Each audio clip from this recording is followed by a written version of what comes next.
एक खास बंदे जब पैसा खर्च करते हैं, जब दौलत खर्च करते हैं, ना फजूल खर्ची करते हैं, ना बखीली करते हैं, वह कान बैन ज़ालिका कवामा, वो बीच का रास्ता अपनाते हैं। और आगे वल्लज़ीना ला यदऊन मअल्लाहि इलाहन आखर वला यक़्तुलून अन-नफ्सल्लती हर्रमल्लाहु इल्ला बिल-हक़्क़ि वला यज़नून। और रहमान के खास बंदे तीन बड़े बड़े पापों से अपने आप को बचाते हैं। तीन महापाप है इस्लाम में, तीन बड़े बड़े गुनाह है इस्लाम की नजर में। सुन लीजिए इसको। वल्लज़ीना ला यदऊन मअल्लाहि इलाहन आखर, रहमान के खास बंदे अल्लाह के साथ किसी को शरीक नहीं करते, वो शिर्क नहीं करते। उनका हाथ अगर उठता है अल्लाह के सामने उठता है, वो सजदा करते हैं तो अल्लाह की बारगाह में सजदा करते हैं। वो किसी कब्र पे सजदा नहीं करते, किसी मजार पे सजदा नहीं करते, किसी पत्थर के बुत के आगे सजदा नहीं करते। वो लाल काले पीले धागों को मुश्किल कुशा नहीं समझते। आप क्या बोलिए, इसी कटिहार के इलाके में मैंने देखा अहले हदीस का घर है, शेरशाबादी का घर है, और घर में उसने क्या लगाया है, दुकान और मकान की खैरो बरकत। उस पे क्या लिखा हुआ है, कुछ गिनतियां लिखी हुई हैं, कुछ गिनतियां लिखी हुई हैं, और ये अकीदा रखा गया कि ये मेरे मकान में लगा रहेगा तो मेरे मकान में बरकत आएगी।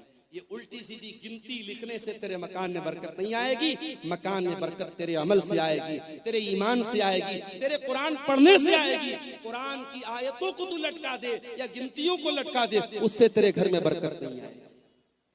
मेरे भाइयों, बात कड़वी है मगर मैं सच्ची बात कहता हूं। आज हम अहले हदीसों को भी अपने अकीदे पर मेहनत करने की जरूरत है। आज हमारे जलसों में तौहीद पर तकरीरें बंद हो गई, अखलाक की बातें हो रही हैं, नमाज की बातें हो रही हैं, शराब से रोका जा रहा है, ज़िना से रोका जा रहा है। मगर दुनिया का सबसे बड़ा पाप क्या है, दुनिया का सबसे बड़ा गुनाह क्या है, शिर्क करना। आज कितनी मुसलमान लड़कियां हैं कॉलेजों में पढ़ रही हैं, हिंदू सहेली के साथ वो पढ़ रही है, उसका कोई त्योहार आया, उसने एक बच्ची महिला पिंडाल में रो रही है, किनकी बच्ची है उसको ले जाइए। किसी गैर मुस्लिम का त्योहार आया, मुसलमान लड़की स्कूल और कॉलेज में पढ़ रही है, उसके त्योहार में बाकायदा शामिल होती है और उसके मजहबी इबादत में शामिल होती है। मैं ये मसला बता दूं आपको, आपके गांव का कोई गैर मुस्लिम पड़ोसी है, कोई गैर मुस्लिम भाई है, उसके साथ मेल जोल रखना, उसके साथ प्यार मोहब्बत करना, उसके साथ अच्छा सलूक करना, उसके सुख दुख में काम आना, मैं बिल्कुल मना नहीं कर रहा हूं, इस्लाम तो इसका हुक्म देता है। मगर हाँ, जब मसला ईमान का आ जाए, जब मसला अकीदा का आ जाए, वहां कोई कॉम्प्रोमाइज नहीं करता। किसी गैर मुस्लिम के मजहबी इबादत में आपको शामिल नहीं होना है। इबादत अगर होगी तो अल्लाह की होगी, ये उसूल है, ये उसूल है कुरान। कुल या अय्युहल काफिरून ला आबुदु मा ताबुदून, ऐ नबी आप कह दीजिए कि ऐ काफिरों, जिसकी इबादत मैं करता हूं उसकी तुम नहीं करते, जिसकी तुम करते हो मैं नहीं। तो रहमान के खास बंदे शिर्क नहीं करते। सबसे बड़ा पाप क्या है, अल्लाह के बराबर किसी को बना देना, अल्लाह के बराबर किसी को दर्जा देना। आप तो सीमांचल के इलाके में रहते, यहां तो कम ये चीजें आपको मिलेंगी। आप जरा सा उत्तर प्रदेश में आइए, जरा कलकत्ता चले जाइए, जरा आप मालदा साइड में, बारसोई साइड में आप चले जाइए, आपको जगह जगह शिर्क के अड्डे मिल जाएंगे। मुसलमान किस किस चीज के आगे सर झुका रहा है आप यकीन नहीं कर सकते। एक मुसलमान रास्ते में जा रहा था, उसके एक पैर का जूता टूट गया। अब एक पैर का जूता पहन के तो वो चल नहीं सकता था, उसने मारे गुस्से में अपने जूते को एक पेड़ के ऊपर फेंक दिया। एक साल के बाद जब वो मुसलमान उस जगह से गुजरा, देखा कि पूरे पेड़ पर ढेर सारे जूते पड़े हैं। उसने किसी से पूछा, भाई इस पेड़ पर इतने सारे जूते कहां से आए? कहा कि नहीं मालूम, बस कोई आदमी यहां से गुजरा था, देखा कि इस पेड़ पर एक जूता पड़ा है, तो लोगों ने आपस में ये धारणा बना ली, अकीदा बना लिया कि इस पेड़ के ऊपर जूता लटकाने से बिगड़ी बन जाएगी, मुसीबत दूर हो जाएगी, मन्नत पूरी हो जाएगी। अब जूते पर जूता, जूते पर जूता लटकाया। ये मुसलमान का मुसलमानों के अकीदे में इतना बिगाड़ है मेरे प्यारे साथियों, कहीं बिल्ली की कब्र है, कहीं घोड़े का मजार है, कहीं पागल बाबा का मजार है, और वहां जाके मुसलमान सर झुका रहा है। अल्लाह कह रहा है मेरे खास बंदे अल्लाह के साथ शिर्क नहीं करते, वल्लज़ीना ला यदऊना मा अल्लाहि इलाहन आखर, मेरे स्पेशल बंदे अल्लाह के साथ शिर्क। दूसरा गुनाह, वला यक़्तुलून नफ्सल्लती हर्रमल्लाहु इल्ला बिल हक़्क़ि, और अल्लाह के खास बंदे किसी निर्दोष की हत्या नहीं करते, किसी बेकसूर को कत्ल, किसी इनोसेंट पर्सन का मर्डर नहीं करते, किसी बेकसूर की हत्या नहीं करते। इस्लाम किसी बेकसूर की हत्या करने की इजाजत नहीं देता। अभी एक वाक़या आया, एक मुसलमान अपने आप को सो कॉल्ड मुसलमान कहने वाले इंसान ने गाड़ी के जरिए कई लोगों को कुचल दिया, और पता लगा कि वो आदमी पहले सऊदी में रहता था। सऊदी हुकूमत ने साफ बयान दे दिया उस इंसान का हमसे कोई ताल्लुक नहीं है, और वैसे भी वो मुसलमान नहीं था, मुल्हिद इंसान था, दीन बेजार इंसान था। मेरे प्यारे साथियों, कोई मुसलमान इस तरीके की हरकत अगर करे, किसी बेकसूर की हत्या करे, किसी निर्दोष को मार दे, तो कान खोल करके सुन लो, इस्लाम का उससे कोई संबंध नहीं है। इस्लाम बेकसूरों की जान लेने की शिक्षा नहीं देता है। इस्लाम के नजदीक बहुत बड़ा क्राइम है, बहुत बड़ा गुनाह है किसी की जान लेना। हाँ, इस्लाम में 3 ऐसे मकामात हैं जहां किसी की जान ली जा सकती है, ये भी याद रखो। इस्लाम में 3 लोगों को कत्ल किया जा सकता है।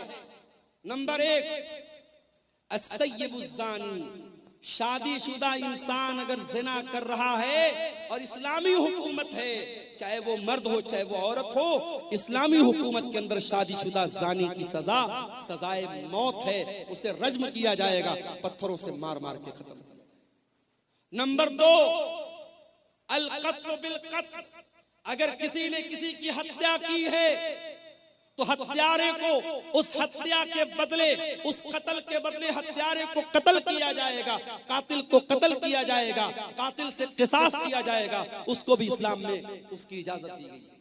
और नंबर 3, अल मुफारिक़ु लिदीनिही, इस्लामी हुकूमत के अंदर अगर कोई मुसलमान रहता है, वो इस्लाम को फॉलो करते करते अगर इस्लाम को छोड़ देता है और किसी दूसरे मजहब को स्वीकार कर लेता है, मुर्तद हो जाता है, मुशरिक हो जाता है, काफिर हो जाता है, अगर इस्लामी हुकूमत के अंदर ऐसा काम करता है तो इस्लाम में मुर्तद की सजा सजाए मौत है। इस्लाम ये कहता है अगर आप इस्लामी हुकूमत में रहते हैं, आप इस्लाम को छोड़ के किसी और मजहब पर अमल करते हैं, कोई मसला नहीं है, आप रह सकते हैं। लेकिन अगर आप इस्लाम को फॉलो करते हैं और इस्लामी हुकूमत के अंदर रहते हुए आप अगर मुर्तद होते हैं, अल्लाह के दीन को छोड़ करके कोई और दीन अपनाते हैं, तो फिर ये माफी के लायक जुर्म नहीं है, ये माफ करने के लायक अपराध नहीं है, और इस्लामी हुकूमत में उसकी सजा सजाए मौत है। ये 3 गुनाह ऐसे हैं जिन पर इस्लाम में कत्ल करने की इजाजत दी गई है। अल्लाह कह रहा है वला यक़्तुलून नफ्सल्लती हर्रमल्लाहु इल्ला बिल हक़्क़ि, मेरे नेक बंदे वो हैं, मेरे स्पेशल बंदे वो हैं जो किसी निर्दोष की हत्या नहीं करते, वला यज़नून, और जिना नहीं करते। ये तीसरा बड़ा गुनाह, जिना करना, बदकारी करना, शर्मगाह का गलत इस्तेमाल करना, ये जिनाकारी और बदकारी इस्लाम की नजर में तीसरा बड़ा गुनाह है। इसीलिए जब अल्लाह के नबी से पूछा गया, आए अल्लाह के नबी, अय्युज़ ज़म्बि आज़मु इंदल्लाह, अल्लाह के नजदीक सबसे बड़ा गुनाह क्या है? आपने फरमाया अंतजाला लिल्लाहि निद्दन व हुवा खलक़क, सबसे बड़ा गुनाह यह है कि तुम अल्लाह के बराबर किसी को करार दे दो। पूछा गया आए अल्लाह के नबी उसके बाद दूसरा सबसे बड़ा गुनाह क्या है? आपने फरमाया अन तक़तुला वलदक खशियत अन यतममक, अपनी औलाद को कत्ल कर देना इस डर से कि वो औलाद तुम्हारे साथ खाए। अब यहाँ एक मसला पैदा होता है, क्या फैमिली प्लानिंग करने की इस्लाम में इजाजत है? 2 लड़के हैं मेरे, अभी मैं तीसरा लड़का नहीं चाहता, अभी 2 लड़कों को पालना मेरे लिए मुश्किल हो रहा है, तीसरा लड़का मैं नहीं चाहता, तीसरी औलाद नहीं चाहता, क्या फैमिली प्लानिंग कर सकता हूं? ये बड़ा ही नाजुक मसला है। फैमिली प्लानिंग कर सकते हैं कि नहीं कर सकते हैं, ये बड़ा ही नाजुक मसला है। उसमें अगर आप बच्चे की पैदाइश और बच्चे के मां के पेट में वजूद में आने से पहले के जो तरीके हैं जिसमें हमल न ठहरे, अगर वो तरीके आप अपनाते हैं तो उसकी गुंजाइश मौजूद है। अगर आप कोई परमानेंट ऐसा जैसे नसबंदी हो जाती है, ये गलत है। या बगैर किसी मजबूरी के औरत को ऑपरेशन करा दिया जाए, ये गलत है। अगर वक्ती तौर पर और आरजी तौर पर अगर हमल न ठहरे, इसके लिए कोई तदबीर अपनाई जाए, उसकी गुंजाइश तो मौजूद है। मगर एक बार अगर प्रेगनेंसी वजूद में आ गई, हमल वजूद में आ गया, अब उसके बाद उसको डिस्ट्रॉय करना, उसको एबॉर्शन करना, उसको खत्म करना मां के पेट में, मेरे प्यारे साथियों, ये औलाद का कत्ल है और ये उस जान का कत्ल है और इसका हिसाब आपको देना। हाँ, अगर कभी ऐसा हो गया कि हमल ठहर गया और औरत की सेहत और उसकी तंदुरुस्ती इस लायक नहीं है कि वो बच्चे को जन्म दे, क्या है ये? चांदी की का पायल किसी अल्लाह की बंदी ने, किसी हमारी बहन ने ये दिया है। इस मस्जिद का चंदा है, मदरसे ईदगाह के लिए, अच्छा ईदगाह के लिए दिया है। अल्लाह ताला इस बहन के इस चंदे को कबूल फरमाए। तो मेरे भाइयों, अगर प्रेगनेंसी ठहर गई है, उसके बाद जब तक बहुत ही क्रिटिकल केस ना हो और डॉक्टर्स का इस बात पर इत्तेफाक ना हो कि अगर ये हमल ठहरा और बच्चा हुआ, मां की जान को खतरा हो जाएगा, उस अवस्था में, उस सिचुएशन में तो इजाजत दी जा सकती है। नॉर्मल हालात में अगर हमल ठहरा है, उसको कोई खत्म करता है तो ये भी औलाद का कत्ल है। अल्लाह के नबी फरमाते हैं, दूसरा बड़ा गुनाह क्या है? औलाद को कत्ल कर देना, इस डर से कि वो आपके साथ। और खबरदार, कोई ये ना सोचे अपनी औलाद को हम खिलाते हैं, नहीं। मैंने अपनी जिंदगी में तजर्बा देखा है।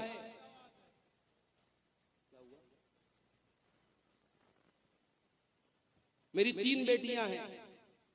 2013 में शादी हुई, 14 में मेरी बड़ी बेटी पैदा हुई। मैंने जिंदगी में अपना तजर्बा मैं आपको बता रहा हूं, मैंने महसूस किया है। खास तौर से बेटी जब पैदा होती है, इंसान अपनी जिंदगी में, अपनी रोजी रोटी में, अपने कारोबार में, अपनी मईशत में बरकत महसूस करता है। औलाद अपना मुकद्दर लेके आती है। आप खबरदार ये मत सोचिए कि आप अपनी औलाद को खिलाते हैं। आपको भी खिलाने वाला अल्लाह है और आपकी औलाद को भी खिलाने वाला अल्लाह है।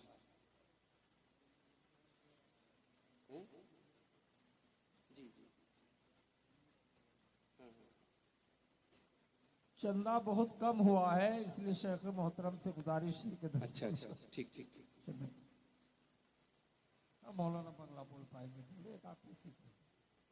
मेरे भाइयों, मौजूद तो जो मेरा चल रहा है उस पर मैं बात करूंगा और कर ही रहा हूं।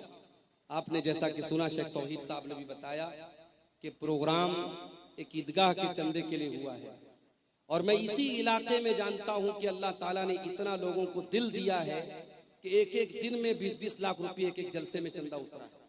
तो आप थोड़ा सा दिल खोलिए, माओ बहनों से भी कहता हूँ, थोड़ा दिल खोल करके आप यहाँ पे अपना चंदा भेजिए। और हमारे बादशाह हुसैन सलफी साहब भी कलेक्शन इंशाअल्लाह करेंगे, या और जो भी उलमा चंदा करने वाले हैं वो आपके उस चंदे का ऐलान भी करेंगे और उसकी दुआएं भी करेंगे। आप इस काम में देर न कीजिए और जलसे के जिम्मेदारों से भी गुजारिश करें। साहब का टाइम नहीं है, मौलाना जर्जी साहब का टाइम होता चला ऐसा, इसलिए मौलाना हुसैन को टाइम नहीं दिया जाएगा, मौलाना जर्जी साहब ही को दिया जाएगा। अच्छा, इसलिए आप कुछ चंदा कर दें और कुछ फतवा भी आया हुआ है उसका जवाब देना। चंदा तो भाई हमारे बस का नहीं है, चलिए देखते हैं ऐसे बोलते जाइए, इंशाअल्लाह देंगे। तो मेरे भाइयों, औलाद का कत्ल करना ये बहुत बड़ा गुनाह है। अल्लाह के नबी ने पूछा दूसरा बड़ा गुनाह क्या है? आपने फरमाया अन तक़्तुल वलदक खश्यता यतम माक, अपनी औलाद को कत्ल कर देना इस डर से कि वो तुम्हारे साथ खाएगी। औलाद को हम नहीं खिलाते, अल्लाह खिलाता है। बात याद रखिए, नहनु नर्ज़ुकुहुम व इय्याकुम, तुमको भी खिलाने वाले हम हैं, तुम्हारी औलाद को खिलाने वाले भी हम हैं। इस गलत फहमी में मत रहना कि औलाद को हम खिलाते। अल्लाह कह रहा है कि तुम्हारी औलाद को हम खिलाते हैं, तुम अपनी औलाद के रोजी के मालिक नहीं। अल्लाह ताला ये 1000 किसी भाई ने चंदा दिया है, अल्लाह इस चंदे को कबूल फरमाए और इस तरीके से आप आते रहिए, तकरीर तो होती रहेगी। आखिर में 10-15 मिनट थोड़ा सा आप यहाँ पर आकर के मेरे हाथों पे भी कुछ चंदा दे दीजिए, ताकि मौलाना तौहीद साहब की बात भी रह जाए और जो जलसे की कमेटी के लोग मायूस बैठे हुए हैं, असल जो मकसद है, जो पर्पस है जलसे का, चंदा बता रहे काफी कम हुआ है। आप हजरात बहुत बड़ी तादाद में आए हैं, इतनी बड़ी भीड़ और इतना बड़ा मजमा अगर आए और ईदगाह जैसी पाकीज़ा जगह के लिए जहां साल में इबादत होगी, ईद और बकरीद की नमाज होगी, और एक बार ये जमीन खरीद ली गई तो समझो जब तक वो जमीन रहेगी और नमाज पढ़ी जाती रहेगी, सवाब आपको मिलता रहेगा। परमानेंट आप सदका करके इंशाअल्लाह जाएंगे, सदका जारिया, तो जरूर आप इसमें हिस्सा लें। देखिए आप हजरात मौलाना का हाथ पर दे और दुआ ले लीजिए। मौलाना मुसाफिर आदमी है, 2000 रुपए से आए हैं, इसलिए उनके हाथ में दीजिए। इंशाअल्लाह उर्दू में भी दुआ देने में नेकी मिलेगी। और जलसा कमेटी के लोगों से गुजारिश है कि माँ बहनों के पिंडाल में चादर लेके जाए, जिनको जिम्मेदारी है, जो भी माँ बहनों के पिंडाल में भी, जेंट्स पिंडाल में भी चादर लेके जाए। तो अल्लाह के नबी से पूछा गया कि दूसरा बड़ा गुनाह क्या है? आपने कहा औलाद को कत्ल करना। फिर पूछा गया अल्लाह के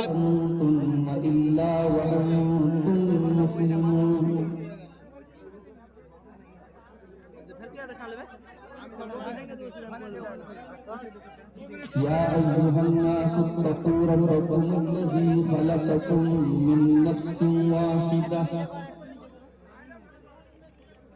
व खलक़ मिन्हा ज़ौजहा व बत्थ मिन्हुमा रिजालन कसीरन व निसाअ वत्तक़ुल्लाहल्लज़ी तसाअलून बिही वल अरहाम इन्नल्लाह काना अलैकुम रक़ीबा या अय्युहल्लज़ीना आमनुत्तक़ुल्लाह व क़ूलू क़ौलन सदीदा युस्लिह लकुम अअमालकुम व यग़फिर लकुम ज़ुनूबकुम व मन युतिइल्लाह व रसूलहु फ़क़द फ़ाज़ फ़ौज़न अज़ीमा। अम्मा बाद इन्ना खैरल हदीस किताबुल्लाह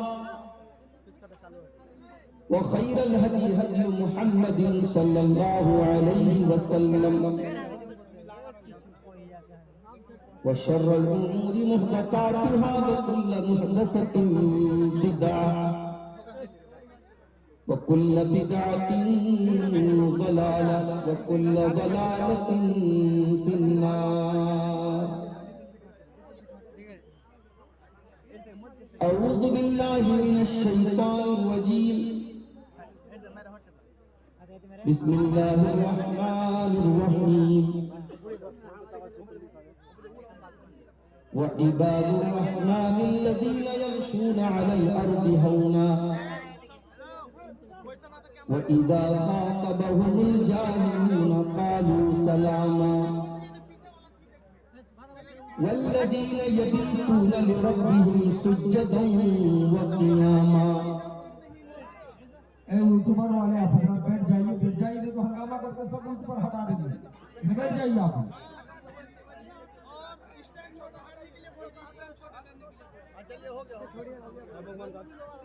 और आप लोग ये जो दीनी तकरीर में प्रचार करते हैं, लड़की का फोटो किनका फोटो घुसाते हैं, गलत बात है, कुरान हदीस की बेइज्जती है।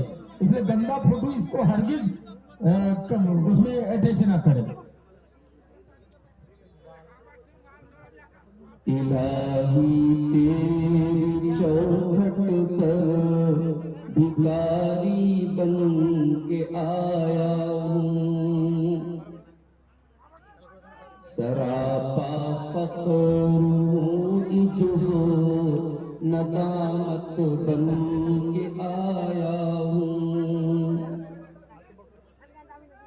भिखारी वो कि जिसके पास झोली है न प्याला है, भिखारी वो जिसे हिर्सो हवस ने मार डाला है। मताए दीन दानिश नफ्स के हाथों से लुटवा कर सुकूने कल्ब की दौलत हवस की भेंट चढ़वा कर।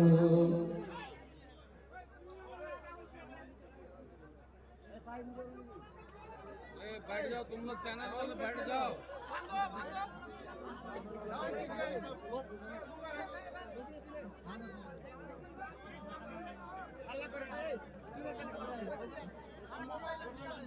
ये देखिए, ये थोड़ा हल्का नीचा कर दीजिए और हंगामे की बाइस न बनाइए। मौलाना को शांति बनाएंगे तब ना तकलीफ करने का मौका मिलेगा। ऐसे चारों तरफ हंगामा करते रहेंगे तो कैसे बयान देंगे। इसलिए आप हजरात शांति बनाए, उसके बाद मौलाना का बयान सुने शांति से।